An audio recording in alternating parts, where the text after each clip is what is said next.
सारी पृथ्वी जिस पर आज हम मनुष्य विराजमान है, ये पूरी दुनिया क्या है? वेंटिलेटर पर है। हालेलुया। ये सारी धरती किसके ऊपर है? वेंटिलेटर के ऊपर में। किसके ऊपर है? वेंटिलेटर के ऊपर है। वेंटिलेटर किसे कहते हैं पता है आपको? जब कोई मरीज बहुत ज्यादा सीरियस होता है, उसे आईसीयू में रखा जाता है, और आईसीयू में रखे हुए व्यक्ति जो बहुत ज्यादा उनकी तबीयत बिगड़ जाती है और सांस लेने में उन्हें दिक्कत होती है या सांस नहीं ले पाते, उन्हें वेंटिलेटर पर रखा जाता है। और बिल्कुल ऐसे ही ये सारा संसार क्या है? अब वेंटिलेटर के ऊपर में। किसके ऊपर है? वेंटिलेटर के ऊपर में है। और ये संसार की धड़कनें, संसार की सांसें बहुत ज्यादा नहीं है प्रियो, और बहुत जल्द हम हमारे परमेश्वर को, हमारे मसीह को हम बादलों पर आता हुआ और मसीह लोगों को बादलों पर उठाता हुआ हम देख पाएंगे प्रियो। आमीन।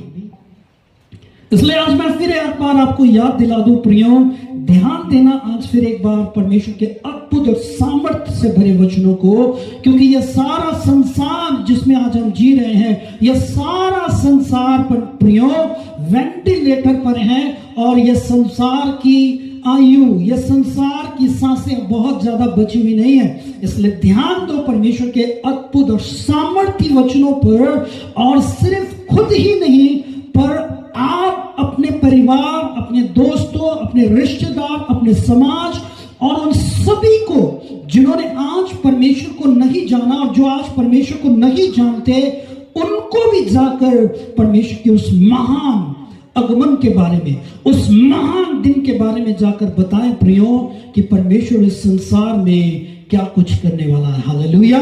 हम आज मत्ती की किताब सुटकरी में पढ़ेंगे। मत्ती की किताब चैप्टर 24 वर्स 30 और 31 हम देखेंगे प्रियो। चलो मैं आपको पढ़ने में सहायता करता हूं, जरा ध्यान से सुनना।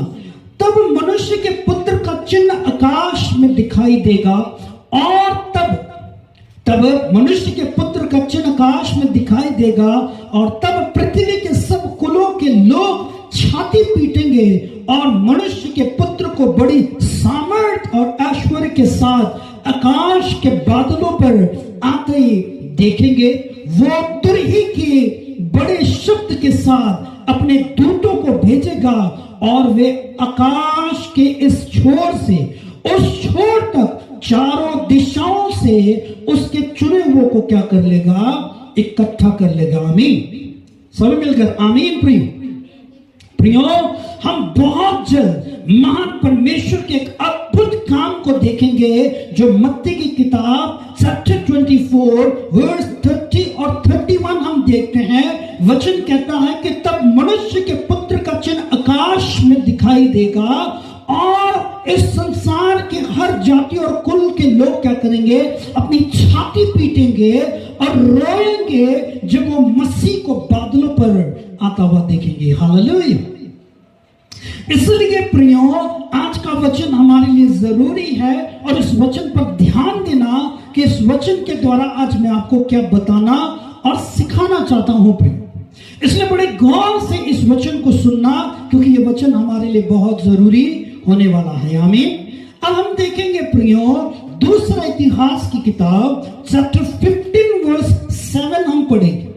बहुत जल्द जब यह संसार में परमेश्वर के महान आगमन को हम इस संसार में देखेंगे, इसके लिए हमें उन सारी चीजों के बारे में पता होना बहुत जरूरी है प्रियो। इसलिए ध्यान देना जो आज आपको सिखाने और बताने जा रहा हूं। आमीन।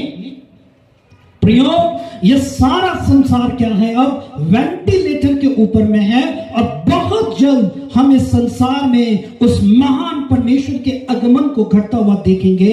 पर परमेश्वर का वचन हमें क्या बताता और हमें क्या दिखाता है, और क्यों हमें ढाढ़स रखना जरूरी है। मैं जैसे पिछले हफ्तों से आपको बताते आया हूं, विरोध के ऊपर हम वचन को सुनते आ रहे हैं। विरोध करने वाले के प्रति हमारा क्या स्वभाव होना चाहिए, विरोध करने वाले के प्रति हमारे क्या आचरण होना चाहिए, उन सभी के बारे में मैं पिछले कुछ हफ्तों से आपको बताते हुए आ रहा हूं। लेकिन आज फिर एक बार हम एक ऐसे ही सामर्थ्य से भरे परमेश्वर के इस वचन को सुनेंगे, इसलिए ध्यान देना प्रियो इस वचन के ऊपर।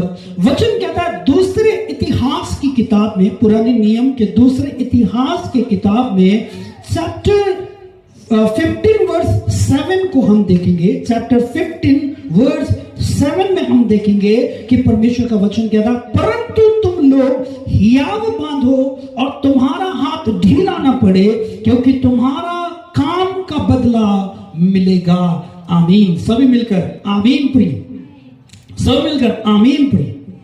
ध्यान से सुनो ये वचन क्या कहता है, परंतु तुम लोग हियाव बांधो और तुम्हारे हाथ ढीले न पड़े, क्योंकि तुम्हारे काम का बदला क्या होगा, तुम्हें दिया जाएगा। आमीन प्रियो, कि जिन्होंने आज परमेश्वर पर विश्वास किया है, हम जो विश्वास करने वाले हैं, आज जो हम विश्वास करने के कारण जो सताए जा रहे हैं, आज जो हम विश्वास करने के कारण जो हम सताए जा रहे हैं, लोगों की ताने, लोगों की बातें, और कई वक्त प्रभु आप क्या करते हो, निराश और हताश होते हो।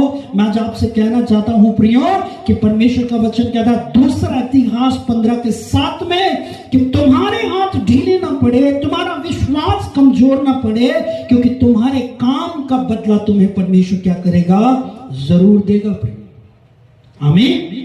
एक बात पर गौर करना, क्योंकि ये सारी धरती जो है आज वेंटिलेटर पर है, ये सारा संसार आज वेंटिलेटर पर है, और हम जानते हैं कि अब ये संसार की सांस से बहुत ज्यादा नहीं, अब ये संसार बहुत दिनों के लिए नहीं है प्रियो। इसलिए परमेश्वर का महान वचन कहता है कि परंतु तुम लोग हियाव बांधो और तुम्हारा हाथ ढीला ना पड़े, क्योंकि तुम्हारे काम का बदला तुम्हें मिलेगा।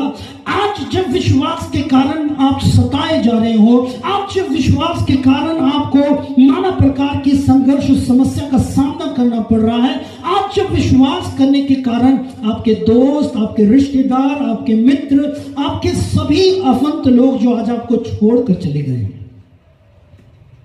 विश्वास करने के कारण आज कई लोग हमें छोड़कर चले गए हैं, पर परमेश्वर का वचन ध्यान से सुनो प्रियो, वो कहता है कि वो हमारे काम का बदला हमें जरूर देगा। हालेलुया। सभी मिलकर हालेलुया। वो परमेश्वर का महान वचन कहता है कि वो हमारे काम का बदला हमें जरूर देगा। आज जो हमने विश्वास में बने रहने के कारण जो कुछ भी खोया है ना प्रियो, आज हमने विश्वास में बने रहने के लिए जो कुछ भी खोया है प्रियो, परमेश्वर का वचन कहता है वो एक दिन वो सारी चीजें हमें वापस लौटाएगा। आमीन। सभी मिलकर आमीन। परमेश्वर का वचन हम फिर एक बार देखें, मत्ती की किताब चैप्टर 24 वर्स 30 और 31 वचन क्या कहता है, तब मनुष्य के पुत्र का चिन्ह आकाश में दिखाई देगा, और तब पृथ्वी के सब कुल के लोग क्या करेंगे, छाती पीटेंगे, और मनुष्य के पुत्र को बड़ी सामर्थ और ऐश्वर्य के साथ आकाश के बादलों पर क्या होता हुआ देखेंगे, आता हुआ देखेंगे। हालेलुया। एक बात याद रखना प्रियो, आज जो आप सताए जा रहे हो, आज जो आप लोगों के द्वारा ताने और नाना प्रकार की समस्याओं का सामना कर पा रहे हो, आज जो आपके आफंत और आपके रिश्तेदार, आपके दोस्त मित्र जो आपसे दूरी बना लिए हैं, जिन्होंने जो आज आपको छोड़कर चले गए हैं, पर एक बात ध्यान रखना प्रियो, उस दिन जिस दिन आप मसीह को लोग बादलों पर आता हुआ देखेंगे, उस दिन जिस दिन बादलों पर मसीह वापस लौटेगा, वो हमारे सारे कामों का बदला हमें देगा। हालेलुया। परमेश्वर का वचन कहता है कि वो उन सारे कामों का बदला हमें देगा प्रियो। इसलिए धैर्य रखना और विश्वास में बने रहना, यही हमारा आज के परमेश्वर के सामर्थ्य वचनों के माध्यम से हम सीखने वाले हैं। जब प्रकाशित वाक्य परमेश्वर का वचन आप पढ़ोगे, प्रकाशित वाक्य चैप्टर 21 वर्स 4 आप देखोगे, परमेश्वर का वचन कहता है प्रियो कि वो आपके सारे कामों का बदला आपको देगा। हालेलुया। जिस दिन परमेश्वर बादलों पर आएंगे, वो अपने लोगों को क्या करेंगे, चारों दिशाओं से अपने लोगों को इकट्ठा कर लेंगे और अपने साथ। परमेश्वर का वचन कहता है कि वो हमें अपने कामों का, आपके कामों का बदला आपको देगा। और जब सारी संसार में, विश्व के सारे और से परमेश्वर क्या करेगा, अपने लोगों को इकट्ठा कर लेगा और अपने साथ बादलों पर ले जाएगा। परमेश्वर का वचन कहता है, प्रियो ध्यान लगाकर सुनो, प्रकाशित वाक्य 21, कि आपके काम के बदला, आपके काम का जो बदला होगा वो क्या होगा। प्रियो आपके काम का जो बदला है वो क्या है। प्रकाशित वाक्य 21:4 में जब आप पढ़ोगे आप पाओगे, वचन कहता है प्रियो, वो उनकी आंखों से सब आंसू पोंछ डालेगा, वो उनकी आंखों से सब आंसू पोंछ डालेगा और उसके इसके बाद मृत्यु ना रहेगी और ना शोक, ना विलाप, ना पीड़ा रहेगी। पहली बातें जाती रही और देखो सब कुछ नया हो गया। हालेलुया। सब मिलकर प्रियो हालेलुया। अध्याय 5 परमेश्वर का वचन क्या कहता है, प्रकाशित वाक्य 21:5 सुनो। कहता है कि जो सिंहासन पर बैठा था उसने कहा, देख मैं सब कुछ नया कर देता हूं। आमीन आमीन प्रियो। परमेश्वर का सामर्थ्य वचन क्या कहता है। दूसरा इतिहास 15:7 प्रियो, 15 अध्याय के 7 में जो हमने पढ़ा, परमेश्वर कहता है कि परमेश्वर तुम्हारे हर काम का बदला तुम्हें अवश्य देगा। तुम्हारे हर काम का बदला परमेश्वर तुम्हें क्या करेगा, पूरा देगा। लेकिन कहता ढाढ़स बांधो, क्योंकि परमेश्वर ने इस संसार को जीत लिया है। आमीन। हमें भरोसा और ढाढ़स रखना जरूरी है, क्योंकि परमेश्वर का वादा और परमेश्वर की यह प्रतिज्ञा है प्रियो, जो उसने ये कहा है कि वो हमारी आंखों के सब आंसू पोंछ डालेगा। इसके बाद ना तो मृत्यु होगी, ना शोक होगा, ना पीड़ा रहेगी। वो सारा दुख, वो सारी तकलीफ जो आज इस संसार में रहने के कारण हमें सहनी पड़ रही है, इस संसार में होने के कारण जो दुख हमें सहने पड़ रहे हैं, वो सब कुछ परमेश्वर कहता है खत्म कर देगा। आमीन हालेलुया। परमेश्वर का महान वचन कहता है प्रियो कि वो उन सारी चीजों को क्या करेगा, पूरा करेगा। हालेलुया।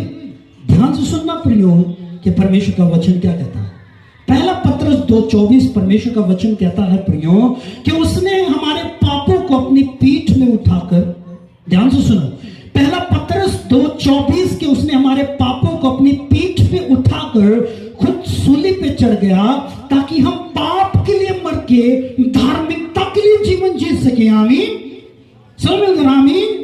परमेश्वर का वचन कहता है पहला पत्रस 2:24 कि वो हमारे पापों को अपनी पीठ में उठाकर सूली पे चढ़ गया, ताकि हम पाप के लिए मर के धार्मिकता के लिए जीवन जी सके। यानी कि हम उस धार्मिकता के लिए जीवन जी सके, या परमेश्वर की उस महिमा के लिए जीवन जी सके जिसके लिए परमेश्वर ने हमें चुना और बुलाया है। Hallelujah hallelujah. ध्यान लगाना परमेश्वर के सामर्थ्य वचनों पर, जिसे आज हमें समझना बहुत जरूरी है। हालेलुया। इन वचनों पर ध्यान करो प्रियो। जब आप पढ़ोगे, आप जब अध्ययन करोगे, पहले पत्रस 2:24 में वचन कहता है कि जो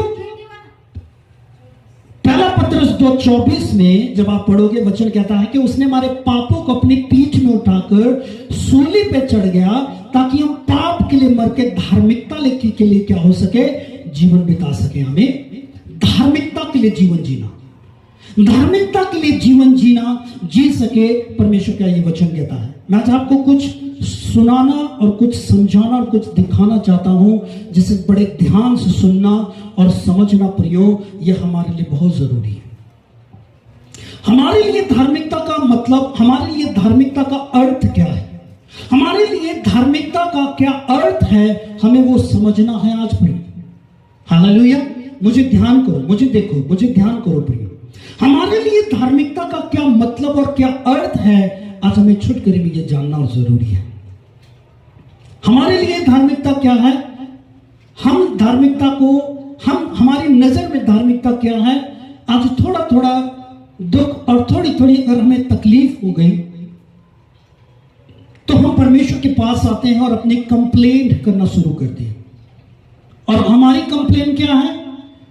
मेरे दोस्त ने अच्छे कपड़े पहन लिए, महंगे कपड़े पहन लिए तो मुझे तकलीफ होती है। मेरे पड़ोसी अगर अच्छा खा रहे हैं, अच्छा पहन रहे हैं तो हम निराश और उदास हो जाते हैं और हम परमेश्वर के पास आते हैं। हम रोते हैं और कहते हैं कि उससे सब कुछ किया और हमें कुछ नहीं मिला। हम थोड़ी थोड़ी चीजों के लिए, जरूरतों के लिए क्या करने लगते हैं? परमेश्वर के पास आते हैं और कंप्लेंट करना शुरू करते हैं, प्रियो कि आज हमें ये नहीं मिला या हमें वो नहीं मिला। और उसके बाद हम चर्च में आते हैं, जोर जोर से रोते हैं और प्रार्थना करते हैं और अपनी धार्मिकता को स्थापना करना चाहते हैं। हम अपनी धार्मिकता दिखाना चाहते हैं कि हम कितने धार्मिक हैं। हालेलुया। मेरी बात समझ में आ रही? जरा ध्यान सुनना पड़ेगा। हम अपनी धार्मिकता को दिखाना कैसे चाहते हैं? हम दिखाना चाहते हैं अपनी धार्मिकता को कि हम बहुत अच्छा गा रहे हैं, बहुत अच्छा रो रहे हैं और तरह तरह की चीजों को लेकर हम क्या कहते हैं, चर्च में दिखाते हैं कि हम कितने धार्मिक हैं। पर मैं आपको यह बता दूं कि आपकी धार्मिकता चर्च के अंदर नहीं, आपकी धार्मिकता चर्च के अंदर नहीं साबित होती, आपकी धार्मिकता साबित होती है चर्च के बाहर। आपकी धार्मिकता चर्च के अंदर नहीं पर चर्च के बाहर साबित होती है, जहां आप 6 दिन यीशु को प्रेजेंट करते हो इस संसार के सामने। हालेलुया। इस समाज के सामने जहां आप यीशु को 6 दिन तक प्रेजेंट करते हो, वहां आपकी धार्मिकता साबित होती है। चर्च के अंदर आपकी धार्मिकता साबित नहीं होती, चर्च के बाहर आपकी धार्मिकता साबित होती है, जहां लोगों के बीच आपको यीशु को प्रेजेंट करना होता है। हमें हालेलुया। हम चर्च में आकर किस तरह से गीत गाते हैं, प्रार्थना करते हैं, रोते हैं, इससे हमारी धार्मिकता साबित नहीं होती कि हम कितने धार्मिक हैं। प्रियो, आपकी धार्मिकता साबित होती है चर्च के बाहर, जहां लोग हर दिन आपको परखेंगे, आपको देखेंगे कि आप कैसे खाते हो, आप क्या पहनते हो, कैसे चलते हो, क्या सुनते हो, क्या देखते हो। हर चीज आपकी धार्मिकता को साबित करेगी, क्योंकि आप चर्च के अंदर नहीं, चर्च के बाहर परमेश्वर की धार्मिकता को साबित करते हो, जहां लोग आपके जीवन से मसीह को देखेंगे। हालेलुया। इसलिए चर्च के अंदर आप कितने धार्मिक हो यह साबित करने की जरूरत नहीं है। आप चर्च के अंदर कितने धार्मिक हो आपको यह दिखाने और साबित करने की जरूरत नहीं है। प्रियो, अगर आपको धार्मिकता साबित करनी है तो आपको अपनी धार्मिकता चर्च के बाहर साबित करनी होगी, जहां लोग आपको परख रहे होंगे। आमीन। इसलिए गौर से सुनो परमेश्वर के सामर्थ्य से भरे इन वचनों को। वो कहता है कि वो हमारे सारे कामों का बदला हमें देगा, लेकिन हमें विश्वास रखना होगा उनकी उन बातों पर जो उसने वादा किया है प्रियो कि वो हमारे लिए पूरा करेगा। हमें भरोसा रखना होगा तब जब लोग आपके विरुद्ध में हो और आपको नाना प्रकार की चीजों से उत्पीड़न और दुख दे रहे हो। आपको भरोसा रखना होगा परमेश्वर पर। आपको लगता है आपका थोड़ा थोड़ा सा दुख, आपकी थोड़ी सी तकलीफ, आपको लगता है कि इससे आप अपनी धार्मिकता साबित कर सकते हो। मैं आज आपको बताना चाहता हूं प्रियो कि मैंने नाइजीरिया में चल रही क्रिश्चियन पर वो अत्याचार के बारे में आपको पता है आज नाइजीरिया में क्या हो रहा है। नाइजीरिया में आज छोटे छोटे बच्चों को जिंदा जला दिया जा रहा है, उनको गोली मार दी जा रही है, उनके अपनों के सामने क्या किया जा रहा है, जिंदा जला दिया जा रहा है। प्लास्टिक जलाकर छोटे छोटे बच्चों पर उनके ऊपर प्लास्टिक जलाकर पिघला ही जा रही, उनको जलाने के, उनको दुख देने के लिए। हालेलुया। नाइजीरिया में आज क्रिश्चियन को हर दिन वहां नाइजीरिया में क्रिश्चियन को दुख और दर्द सहना पड़ रहा है। हालेलुया। एक पूरे परिवार को एक पूरे परिवार को उनके घर में गोली मार दी गई प्रिय। उनके बेटे, उनकी बीवी, उनके पिता को और उनके संपूर्ण परिवार को उनकी आंखों के सामने गोली मार दी गई प्रिय। आपको लगता है कि चर्च के अंदर हमारी धार्मिकता साबित होगी? नहीं है प्रिय। लोग मसीह में आज किस तरह से दुख और दर्द उठा और सह रहे हैं, वो है हमारी असली धार्मिकता, जिसका बदला परमेश्वर कहता कि मैं एक दिन तुम्हें जरूर दूंगा और वहां ना तो दुख होगा, ना पीड़ा होगी, ना आंसू, ना कलेश होंगे। परमेश्वर का महान वचन क्या कहता है? परमेश्वर का सामर्थ्य वचन क्या कहता है? कि वो सब कुछ नया कर देगा प्रिय, वो सब कुछ नया कर देगा। लेकिन आज जो हमें सहना है, आज जो हमें मसीह में होकर जीवन जीना है, आज जो हमें अपनी धार्मिकता को लोगों के सामने प्रकट करना, वो ये है प्रियो, वो ये है प्रियो कि समाज के बीच हमें परमेश्वर की उस छवि को लोगों को दिखाना होगा। इसलिए मैंने आपसे पहले कहा कि यह सारा संसार आज वेंटिलेटर पर है प्रिय। इस संसार के पास बहुत ज्यादा समय नहीं है प्रिय। यह संसार बहुत जल्द खत्म होने पर है और हम और आप ये बात जानते हैं प्रिय। और वचन कहता है मत्ती 24:30 और 31 कि बहुत जल्द लोग यीशु को बादलों पर आता हुआ देखेंगे। बहुत जल्द लोग जो हैं वो यीशु को बादलों पर आता हुआ देखेंगे। और आज जो हमें परमेश्वर की धार्मिकता को उनको दिखाना वो ये कि हमारे वो भाई, हमारे वो बहन, हमारे वो रिश्तेदार, हमारे वो दोस्त, हमारे वो सती संगत, हमारे आस पास में रहने वाले, क्या वो परमेश्वर को जानते हैं या नहीं? आज हमारे लिए जो सबसे बड़ा सवाल है वो ये है प्रियो, क्या हमारे द्वारा, क्या हमारे जीवन से वो लोग जो आज मसीह को नहीं जानते वो परमेश्वर को जानते हैं? नहीं। हमें लगता कि हमारा दुख बड़ा है। आज आप साउथ अफ्रीका में जाए, साउथ अफ्रीका में भी आज मसीह लोगों को ऐसे ही उत्पीड़न और दुखों से गुजरना पड़ रहा है। अब मणिपुर में देखिए, हर जगह आज मसीह लोगों को क्या हो रहा है? सताया जा रहा है, उन्हें दुख से गुजर जा रहा है। और हमें लगता है कि हमारा ये थोड़ा थोड़ा चीज है, हमें ये नहीं मिला तो हम दुखी हो जाते, हमें वो नहीं मिला तो हम दुखी हो जाते। हमें लगता है कि हमारा ये दुख बड़ा नहीं प्रिय। मसीह में लोग आज भी अपना प्राण गुमा रहे हैं, मसीह में आज भी लोग अपना जीवन दे रहे हैं। और इसलिए मैं आपसे ये कहना चाहता हूं कि हमारी धार्मिकता चर्च के अंदर नहीं पर चर्च के बाहर साबित होती है प्रियो। आमीन। पर आप जो कुछ भी आज अपने जीवन में सह रहे हो ना प्रियो, परमेश्वर का वचन कहता है दूसरा इतिहास 15:7 कि वो तुम्हारे हर काम का बदला तुम्हें जरूर देगा। आज अगर लोगों का विरोध आप सह रहे हो तो परमेश्वर का वचन कहता है कि वो उसका बदला तुम्हें देगा। आज जब लोग तुम्हें छोड़कर चले जा रहे हैं, परमेश्वर कहता है कि वो तुम्हारा बदला जरूर देगा। आज हमारे अपने जब तुम्हारे विरोध में उठ खड़े हुए हैं, परमेश्वर का वचन कहता है कि वो उसका बदला तुम्हें जरूर देगा। और वो बदला कि वो सब कुछ नया कर देगा प्रिय। तब वहां ना तो दुख होगी, ना पीड़ा, ना मृत्यु, ना कलेश, और वो सब कुछ बदल डालेगा। आमीन। आमीन प्रियो। इसलिए प्रियो आज हमें उन पर विश्वास करना और भरोसा उन पर बनाए रखना जरूरी है, क्योंकि परमेश्वर ने कहा है तो हमारे लिए पूरा जरूर करेगा। आमीन। परमेश्वर आज के इस छोटे से वचन में अब हम सभी को ढेर सारी आशीष करे प्रियो। इसलिए आइए